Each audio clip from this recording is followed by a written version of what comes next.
मुझे कुछ नहीं बोलना, बहुत दुख हो रहा, गुस्सा आ रहा मुझे। जो नेशनल चैनलों के मालिक है, मैं उनसे अपील करती हूँ कि क्या आपके घर में बेटियां नहीं है, या आप भी योगी और मोदी और खट्टर की तरह हैं?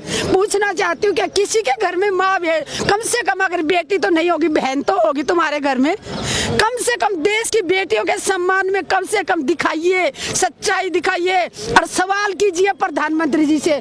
मैं देश के पत्रकारों से अपील करती हूँ, अगर कोई जिगरा रखता हो कि प्रधानमंत्री उसको बचा रहे। मैं पूछना चाहती हूँ पत्रकारों से, एक भी पत्रकार कोई हिम्मत रखता हो तो प्रधानमंत्री जी से जाके सवाल करे कि देश की बेटियों को जब आपने गौरव बताया था, वो बेटियां न्याय की उम्मीद में 9 दिन से जंतर मंतर में बैठी हुई है, तो प्रधानमंत्री जी आप चुप क्यों हैं? किसी क्रिकेटर के अंगूठे में चोट लगती है तो प्रधानमंत्री जी ट्विटर पे लिखते थे। हाँ, किसी हीरोइन का छज्जा टूट जाता था तो हरियाणा के गृह मंत्री ट्विटर पे लिखते थे। आज इन बेटियों की इज्जत लूटी गई है तो वो लोग चुप है, वो लोग चुप है। दुख बहुत आ रहा है, बहुत दुख हो रहा है कि ऐसे लगता है कि भगवान का सारी दुनिया को खत्म कर दे, ऊपर उठा ले सबको हमें। मुझे कुछ नहीं बोलना, बहुत दुख हो रहा, गुस्सा आ रहा मुझे कि भगवान ने हमें बेटी तो बना दिया, लेकिन साथ में शायद एक ऐसी ताकत देते ताकि कोई भी दुराचारी, कोई भी राक्षस हमारी तरफ आए, काश हम एक हाथ ऐसे करे और वो भस्म हो जाता। उन बेटियों को जो नोचा होगा, उनकी तकलीफ कितनी तबीयत, कैसा उनकी आत्मा रोई होगी। और अभी सपने में भी वो राक्षस दिखाई दे रहा होगा, लेकिन उस राक्षस को बचाने के लिए देश के प्रधानमंत्री जी भी चुप है। मुझे लगता है कि मोदी जी 56 इंच सीने की बात करते हैं ना, मोदी जी खुद उस आदमी से डर रहे हैं। अगर नहीं डरे होते ना तो आज तक उनको गिरफ्तार कर दिया गया होता। हमारी बेटियां हैं, जंतर मंतर में डटी रहेंगी और हम तन मन धन से उनके साथ हैं, और उनके साथ हम भी, चाहे उनको जातियों में बांट, चाहे आप उनको जातियों में बांटो, चाहे एक राज्य में बांटो, लेकिन आज इन बेटियों के साथ पूरा हिंदुस्तान खड़ा है। मैं पिछले 9 दिन से लगातार देख रही हूँ, देश के कोने कोने से लोग यहाँ पे आ रहे हैं, हर धर्म के लोग यहाँ पे आ रहे हैं। हमने तो देखना ही नहीं, जाति धर्म तो होता ही नहीं, नेताओं ने तो जहर घोला है। बच्चा पैदा होता है तब कोई बता सकता है वो किस धर्म का बच्चा है। जब हमारा कोई अपना हॉस्पिटल में तड़प रहा होता, मौत से जिंदगी और मौत की लड़ाई लड़ रहा होता, जब हम खून लेने जाते ना ब्लड बैंक, वहाँ जाके ये कोई कहता कि मुझे हिंदू का खून दे दो, कोई मांगता मुझे मुसलमान का दे दो, कोई कहता मुझे ब्राह्मण का खून दे दो, वहाँ जाके सिर्फ ब्लड ग्रुप मैच करते हो। तो जब बनाने वाले ने हमें एक बनाया है तो ये राजनेता क्यों अलग कर रही है? बीजेपी के इसलिए बचाया जा रहा है, और अगर किसी दूसरी पार्टी के होते तो आप बताइए ना, आप बताइए ना, क्यों नहीं उसको गिरफ्तार कर रही है सरकार? पूछिए आप प्रधानमंत्री जी से जाके कि कारण क्या है। इसका काम है ना। हाँ, तो पुलिस के सीनियर अधिकारी से पूछिए उसके घर में बेटी नहीं है क्या? बेटी नहीं जन्मी हो, भगवान ने नहीं दी तो बहन तो होगी, या उसकी पत्नी तो है, वो भी किसी की बेटी है। दिल्ली पुलिस मुर्दाबाद, मुर्दाबाद। मुझे और बोलना ही नहीं है कुछ। 2024 का इलेक्शन जरूरी है, मोदी जी इस्तीफा मांगेंगे तो दे देंगे। बेटियों की इज्जत जरूरी है। फिर वही बात, वही राजनीतियों वाली घिनौनी बात कर दी, इस्तीफा दे देंगे।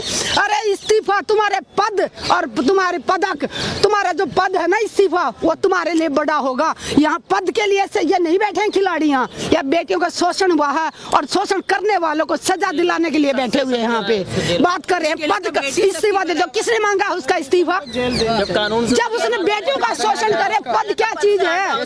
शोषण करने वाला गुनहगार वो कहता है पद दे, क्यों? क्या पीछा छुड़ाना चाह रहा है? अपने कुकर्मों पे पर्दा डालना चाहता है। प्रियंका गांधी जब से यहाँ आई हैं तो उनको चैलेंज भी किया कि जब भी कहीं से यूपी में कहीं से लड़ेगी तो हार का सामना करना पड़ेगा। वो उनके अलग बात है, वो हारे जीतते मुझे उससे कोई लेना देना नहीं है। चैलेंज किया वो कर रहा होगा तो उसका जवाब प्रियंका गांधी देगी, लेकिन हम जो बेटियों के साथ शोषण हुआ है, हम आरोपी को सलाखों के पीछे देखना चाहते हैं। निष्पक्ष जांच कराए प्रधानमंत्री, निष्पक्ष जांच कराए, आरोप सिद्ध होते ही उसको गिरफ्तार करवाए। एक ही तो मांग है, और हम क्या मांग रहे हैं? लेकिन दिल्ली पुलिस कह रही है कि हमने FIR दर्ज किया है, तो वो तो कानूनी तौर पे जो कार्रवाई हो गई वो उसी प्रोसेस में। कितना टाइम लगेगा? जब निर्भया कांड हुआ था तब पोक्सो एक्ट बनाया गया था कि अगर ऐसा कुछ बच्चों के उसमें हो तो तुरंत गिरफ्तारी होगी। तो किस चीज का इंतजार करे दिल्ली पुलिस? दिल्ली पुलिस के सबसे सीनियर अधिकारी से पूछना चाहती हूँ, नहीं तो मैं आपके घर पहुँच जाऊंगी, आपके घर आके आपसे बात करूंगी। दिल्ली का जो सबसे सीनियर अधिकारी है उससे पूछना चाहती हूँ, क्या आपके घर में बेटी नहीं है? क्या आपके घर में बहन नहीं है? क्या इन बेटियों की तकलीफें आपको दिखाई नहीं दे रही? अगर हमारी बेटियों ने झूठा आरोप लगाया तो बेटियों को सजा दो, कार्रवाई तो करो, आप शुरू तो करो। कहाँ जा रहा है हमारा देश? अंतर्राष्ट्रीय खिलाड़ियों की ये हालत है तो गरीब की बेटियों को तो ये घर से उठा ले जाएंगे। नार्को टेस्ट की बात की थी, आप मानती हैं कि नार्को टेस्ट जैसी चीज होनी चाहिए? किसका? उन्होंने कहा था कि नार्को टेस्ट हमारा भी करवा लीजिए, उनका भी। हाँ तो करवा लो, हमारे खिलाड़ी तो तैयार हैं, करवा लो। किसने मना किया है? करवाओ ना, पहले उन्हीं का कराओ, बृजभूषण का करवाओ नार्को टेस्ट। आरोप तो उन पे लगाए, तो सारे आरोपी कहेंगे कि नार्को टेस्ट हो जाए। हाँ तो होने चाहिए ना, देश के सामने सच्चाई आनी चाहिए ना, जो गुनहगार है उसको सजा मिले। आप लोग को लगता है कि वो बीजेपी के मेंबर ऑफ पार्लियामेंट हैं, इसीलिए पुलिस उन पर हाथ डालने से बच रही है? और मोदी जी तो और क्या कारण हो सकता है? नहीं और कारण बता दिए है कि पुलिस कार्रवाई करती है ट्रांसपेरेंट तरीके से। आप लोग तो इतना टाइम क्यों लगा रही है पुलिस? पुलिस इतना टाइम क्यों लगा रही है? पुलिस उसको गिरफ्तार क्यों नहीं कर रही? या पुलिस भी डरती है बृजभूषण से? जैसे प्रधानमंत्री जी तो डर गए बृजभूषण से।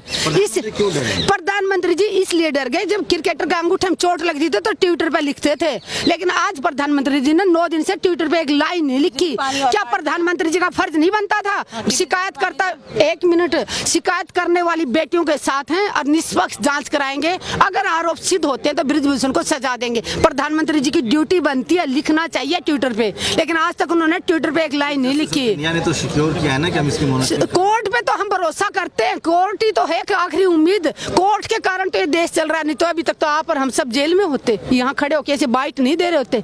सिर्फ कोर्ट के कारण हम बचे रहे, कोर्ट के कारण ही हम बोल पा रहे हैं, नहीं तो अब तक तो कब के जेल में चले गए होते हम लोग। बृजभूषण का एक बयान आया है, उन्होंने साफ तौर पर कहा है कि अगर मेरी पार्टी कहेगी तो मैं इस्तीफा दे दूंगा। इससे पता चलता है अभी पार्टी में हलचल नहीं मची है। मतलब पार्टी कहेगी, इसका मतलब पार्टी, उनको पार्टी ने मना किया हुआ, साफ साफ दिख रहा है कि इसका मतलब पार्टी ने बोला हुआ है कि तू इस्तीफा मत दे। हमें इस्तीफा नहीं चाहिए, हमें उस पर निष्पक्ष जांच चाहिए, आरोप सिद्ध होते ही उसको जेल के पीछे दे, हाँ, सजा चाहिए बस। आप सबका धन्यवाद जी। एक बात लास्ट सवाल, क्या प्रधानमंत्री का लगता है जवाब आएगा इस मुद्दे पे? अगर वो थोड़ा सा भी जमीर, अगर प्रधानमंत्री जी के अंदर इंसानियत बची है तो जरूर इन बेटियों के समर्थन में आएंगे, क्योंकि उन्हीं प्रधानमंत्री जी ने इन बेटियों को अपने घर चाय पे बुलाया था, सेल्फी ली थी इनके साथ, और प्रधानमंत्री जी ने खुद कहा था कि ये बेटियां भारत का गौरव है। और आज प्रधानमंत्री जी एक ट्विटर पे एक लाइन तक नहीं लिख रहे हैं, तो ये मैं कहूँगी देश का दुर्भाग्य है। मांग करते हैं दिल्ली पुलिस से एक ही मांग करती कि निष्पक्ष जांच करें। जब आप यूनिफॉर्म पहनते हैं तब आप बोलते हैं कि आप निष्पक्ष जांच करेंगे, बिना डरे सरकार से। सरकारें आएंगी जाएंगी, सरकारें बदलती रहती हैं। दिल्ली पुलिस से भरोसा उठ जाएगा लोगों का। अगर आपने निष्पक्ष जांच नहीं की तो लोगों का पुलिस से ऊपर से भरोसा उठ जाएगा। बीजेपी कह रही है 100 एपिसोड हो गए हैं मन की बात को, तो पूरा भारत तो जश्न मना रहा है उसका।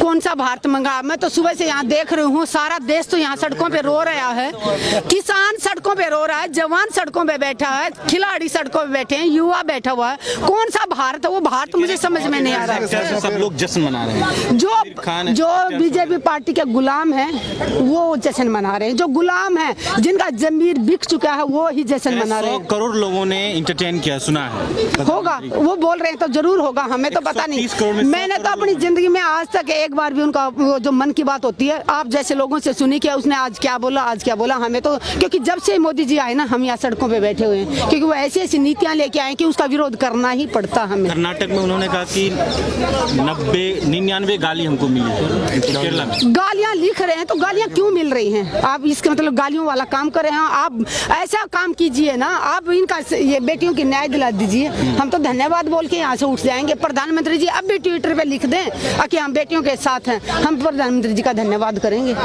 चलिए शुक्रिया, धन्यवाद। भूषण कह रहे हैं कि पद का लालच